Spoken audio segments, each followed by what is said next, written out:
Okay, so we go into another really strong set. We're going to be seeing Decoste versus ShreksWhisper.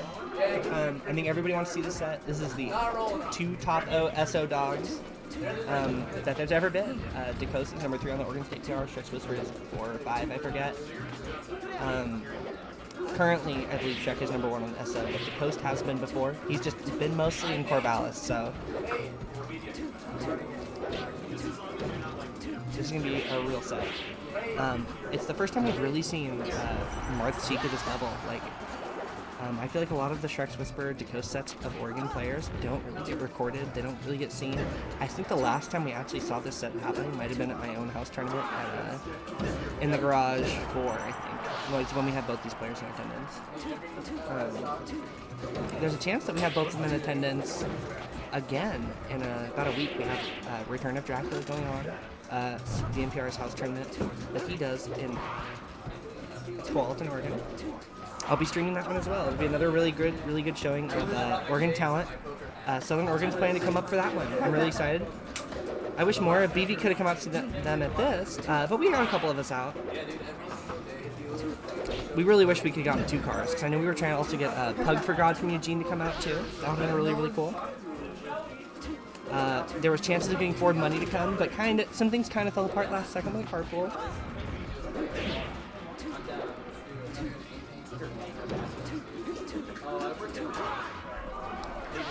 Sheik is starting off really strong for game 1 though.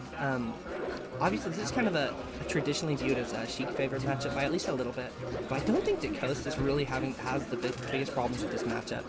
And I think he's typically done better than ShreksWhisper, even if not in the head-to-head. I'm not sure though. That's one of the reasons I was so influenced to come out here is that I don't think that Southern Oregon gets enough representation for like our streams or our videos and stuff like that. I get a lot of the videos up for most of our events in Oregon. Sometimes we have EGTV. We used to have Kaka, but we don't any longer. And other than that, we just have Epic house streams from here and there, and they do a great job at doing them, but we don't always get as many as we need. And even when we do, that's just, that's Portland representation. And if you don't come, you don't get it. I like to try to bounce around and get tournaments from all these regions. Used to go to Salem to get their stuff. I've gone to Eugene before, Corvallis sometimes to get their Sackett locals. Which I'd love to do again once their school term comes back up. Same as Eugene. I heard Eugene is going to be coming back with a really strong scene.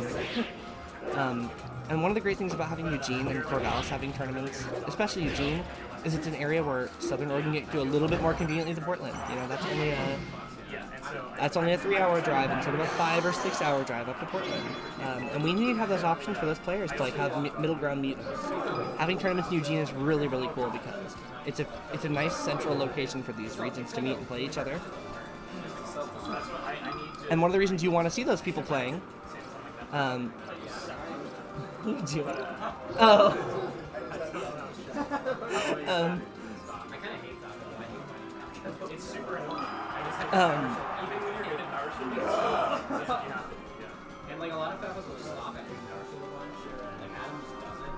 the ShreksWhisper takes game 1, and one of the reasons that we need to see more of this kind of stuff happening in other regions and having these regions have overlap is because seeing Decoste versus ShreksWhisper, these PR players playing against each other, these sort of head-to-head matchups amongst our actual PR are amazing.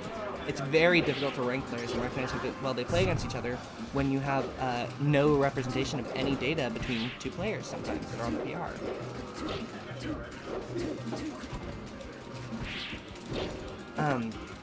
I'm going to address the chat for a moment here while game 2 gets started on FD. We have Raiden popping in, fellow BB, his Sheik player, and saying, hey, what's up, glad you're here to watch the stream. I know you've been streaming, I hope that's going well for you. For Hurl, unfamiliar, but I saw your follow earlier. I know there's no pop-ups for these tournaments, so they're not, when they're uploaded later, they're not in the way. But I appreciate your follow. I stream melee content all the time. I stream tournaments for all over Oregon or Washington sometimes. And I also do personal streams and stuff. I play Melee and do other shenanigans, which I don't know how much I'll be doing. We'll see. I like doing tournaments more. And then we have Aqua, which is that is Aqua from Corvallis, cheering on for David Decoste. Oh, Southern Oregon. That's low. That is weird though, because Decoste is also still Southern Oregon, in a way. He's a mixed region. Ooh, this is a great startup of combo for Decoste, but he doesn't end up taking the last hit, the most vital part. Playing really strong from FD though, unsurprisingly. This is a stage Sheik tends to struggle in and Marth tends to excel in. So it's unsurprising to see this is where Decoste is able to take the stage advantage and really turn the tide of the game. While game one was really, really close, that was in the neutral stage. So if Decoste plays from a stronger position stage-wise and keeps his game at even the same, right? Statistically speaking, he's probably going to win it, right? You don't really have to change a lot about your game plan. It's just you have to play to the strengths of your stage. Good delay on his roll there. I liked a little bit of spacing, really small walking spacing we saw Decoste go for there. He wants to be in a good spot to move around the stage. See, even there, again, it was looking for a very tight position and getting the reverse F smash. I don't even think he planned on that, but it worked out well for him. First time we've seen a counter in from the ledge. Those are one of those sort of things that, as your opponent, Shreks are probably looking and thinking, how many times do you do that? When should I expect it and plan for it? Because you can over-plan for it and then never cover other options. And if you try to cover it or never cover it, you'll start getting called out for it and get punished for it. And then Marth gets pretty free openings into stage that way and can even continue to combo off of it. This is a pretty tricky recovery, but he kind of closes out. He got the stage, the Nair closed it out though. This is still really doable from Sheik. If he finds a couple good openings, she can really tack on the percentage on Marth, and if you get him off stage, it's pretty quick. Decoste is looking to try to make something happen here. Squeaking in these aerials, just in case Shreks want that frame tight.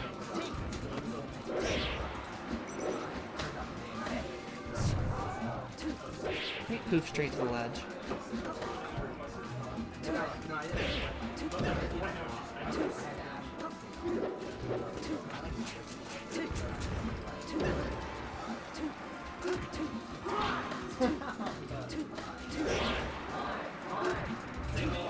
So again, keep in mind, in case Shrek turns this game around, every set of our tournament today is a best of 5. So we'll be seeing at least another game beyond this one, no matter how it goes. Decoste at a really high percentage, so it won't be crazy to see it go. Something like that, a single hit backer, even off the other side of the stage. It's 1-0.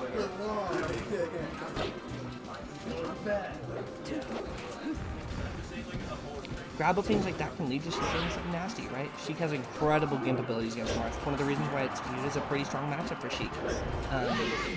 Decoste finds that younger there.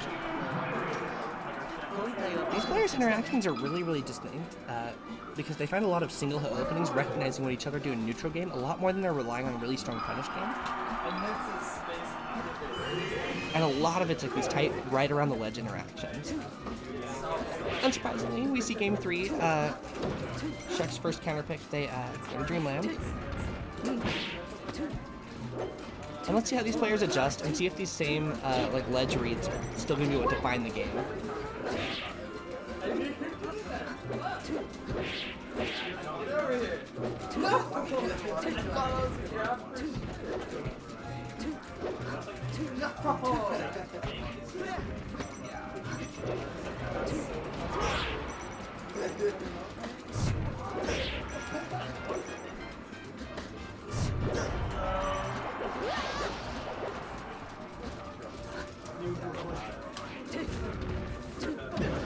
Oh, and Pearl, I don't even think I answered your question. What's in Tualatin?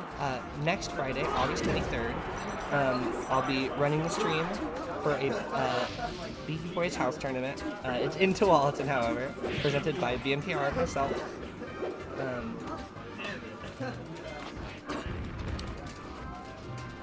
We've had a great series of house tournaments at VMPR's house before, featuring both Dracula's Castle 1 and Dracula's Castle 2. Now that he's been in California for a few months and he's coming back for a trip, and he maybe will move back, we don't know. We're doing Return of Dracula. It's going to be the biggest, hopefully the biggest iteration yet. We have a lot of planning behind it. Jack 2 was a pretty big attempt, so I actually don't know if we're going to be able to rival it, but we have some Southern Oregon representation. Aura is going to be in attendance. Hopefully we get Fat Goku there again. We should have a Washington card pool. I think Olympia is going to be bringing some players. I believe Border and Luman from that region are going to be coming around. I should check in with them about that. I love it when Washington comes out. I'll ask them tonight when the tournament settles down. After I win doubles with Surf. And we're doing random doubles. We'll probably stream that, but there will be no commentary or it's not going to be super catered towards. There will likely be no like team names or anything. Just the matches in case anything cool happens. If anyone wants to keep watching some late night melee.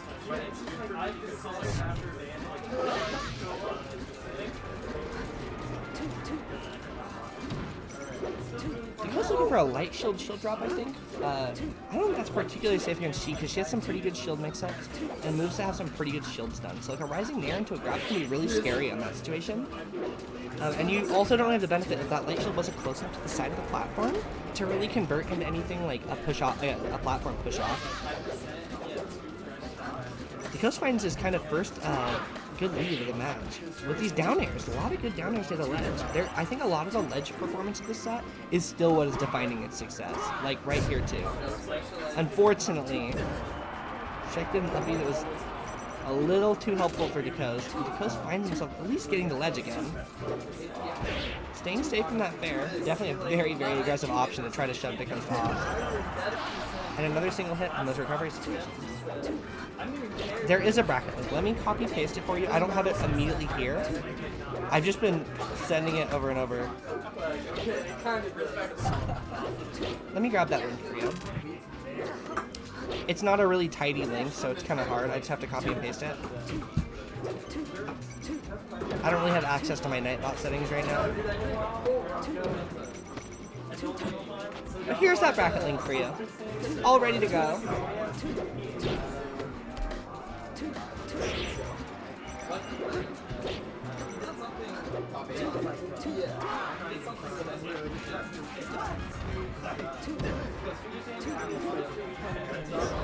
Oh, and Decoste finds another down air. A super definitive thing of this set so far.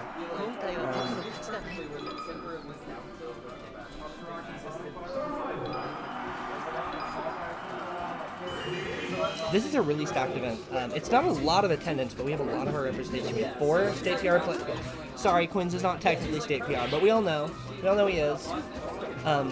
4 state PR players, including our featured players today. We have Aura, we have Decoste, we have ShreksWhisper, we have Quinns, but we also have other strong regional PR players. We have Nephilim who's in attendance. We have KBD who's in attendance. We have Surf from Corvallis. I'm not entering. I'm also not a strong player, so who cares?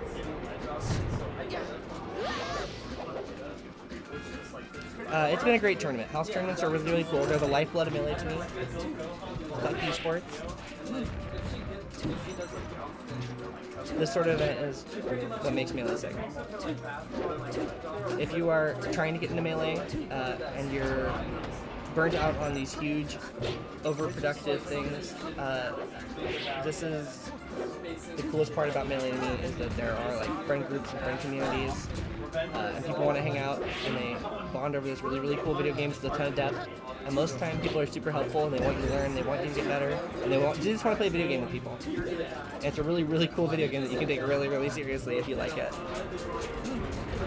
I think a lot of Oregon has really, really great scenes. I think Corvallis, their Sackett locals and the way they run their scenes are really, really strong. They focus on making sure a lot of players can attend. They don't charge a lot of money to enter brackets. Don't charge a venue fee. Eugene has had free tournaments for a long time, or also cheap brackets. I love my own home region, BV, running cheap tournaments, trying to put on really high quality events for the people who come. We have streams at pretty much all of our tournaments because that's where I'm from. And we try to have good brackets. I think we do a really good job having great tournaments for Oregon. Southern Oregon's got a great scene too. A lot of house tournaments, a lot of homies who grind. There are a lot of strong, pretty much like your highest percentage chances, if you are a smasher that comes from Southern Oregon, the percentage chance that you become good is higher than any other region in Oregon, I think. For them having like, I don't know, maybe 20 total regular players in their city, like 5 of them are scary. 5 of them are like state PR terrifying players who have gone to be really good. ShreksWhisper and Decoste are on the state PR. KVD's been considered for PR before. He's a really strong player who's gotten PR wins. Nethlin has been considered before. He had an amazing showing at the Arcadian at the time. And continues to do well at like monthly events and have pretty decent placings. Apathy came from this region, although he's Portland now, and he's always done well. Always been a consistent technical player. His skills have been recognized a whole lot. It's a strong region. They have a lot of good players from here. God's Only Son as well. He just moved to BD. God's Only Son is also a really strong player. He had a really close set with Toussaint at Genesis that happened. I know, saying a close set, what does it mean? Took a game, had a really close game 3. There's a lot of strong players from Southern Oregon. That's all I'm trying to say. Strong region. And it's sad that they don't get a lot of representation. They don't have a streamer, they don't have like a video thing over here, so getting them to other tournaments to get their skill, you know, a little showcased, or having streamers like myself come out to their region, help put on these tournaments, get them something going on. Speaking of getting something going on, that's what ShreksWhisper needs to do before he's at 2 carry of a percentage. He wants to close this stock right now. He wants to get off of Dreamland, let Decoste lose this game, and get to a game 5. He really probably didn't want that rolling, but it ended up being okay. But he's just not falling up onto these platforms that tight. Dreamland's platforms are a little high, which, while it's not good for Marth, it can also not be great for Sheik, because you can kind of be worried about an aerial not connecting with the time you need if Marth can get up there. Marth's jump from ledge, his tourney winner jump from ledge, is not really that bad going up to these platforms. And that's probably going to close it. It will. A 3-1 set. Still very close. But it basically looked like, as the entire set went, the momentum went towards Decoste. Who you play? Yeah. Did you guys already report that? I don't really understand what that is. I'll do it now. Yeah, this report You got rid of it? I'm going to say you 3-1 Gary. 3-1 Gary. Rest in peace, Gary, 13.